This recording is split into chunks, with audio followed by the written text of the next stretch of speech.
Icon star Allu Arjun career ను చూస్తే Pushpa series కు ముందు వేరు, పుష్ప 2 రిలీజ్ తర్వాత వేరు.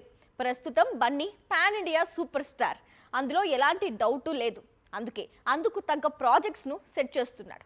ప్రతి ఇండస్ట్రీలోనూ మూవీస్ చేయాలని డిసైడ్ అయ్యాడు. ఒక్కసారి బన్నీ పాన్ ఇండియా ప్లానింగ్ ఎలా ఉందో చూసేద్దాం రండి.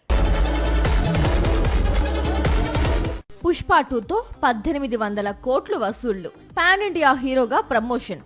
దీంతో ఫ్యూచర్ ప్రాజెక్ట్స్ విషయంలో పక్కా ప్లానింగ్ తో ముందుకెళ్తున్నాడు అల్లు అర్జున్. ఇప్పటికే 2 తమిళ దర్శకులకు కొత్త సినిమాలు తీసే అవకాశాలు ఇచ్చాడు. జవాన్ తో బాలీవుడ్ కు వెళ్లి షారుఖ్ కు 1000 కోట్ల సినిమాను అందించిన అట్లీతో అల్లు అర్జున్ ప్రస్తుతం రాకా అనే చిత్రం చేస్తున్నాడు. వచ్చే ఏడాది ఈ చిత్రం రిలీజ్ కు రెడీ అవుతోంది. ఇక ఇదే చిత్రంతో పాటు త్వరలో మరో కాలీవుడ్ మేకర్ లోకేష్ కనగరాజ్ దర్శకత్వంలో న్యూ మూవీని స్టార్ట్ చేయనున్నాడు. లోకేష్ కనగరాజ్ అంటే రజనీకాంత్ తో కూలీ తీసి 500 కోట్లకు పైగా వసూళ్లను చూసిన director. Back to back 2 Kollywood directors కు అవకాశాలు ఇచ్చినట్లే back to back 2 Mollywood directors తో వర్క్ చేసేందుకు బన్నీ రెడీ అవుతున్నాడనే టాక్ వినిపిస్తోంది. ఒకరు బేసిల్ జోసెఫ్, మరొకరు ఆవేశం ఫేమ్ జీతూ మాధవన్ అట.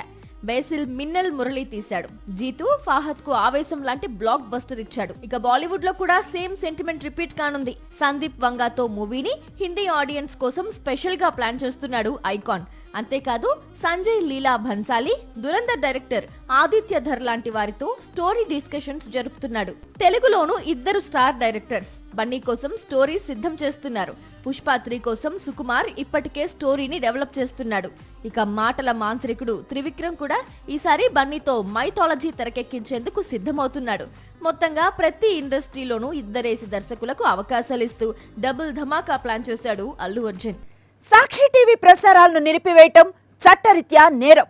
సాక్షి టీవీ ప్రసారాల కోసం మీ స్థానిక కేబుల్ ఆపరేటర్ను వెంటనే సంప్రదించండి. DTH లో, ఇంటర్నెట్లో కూడా సాక్షి టీవీ ప్రసారాలను వీక్షించవచ్చు.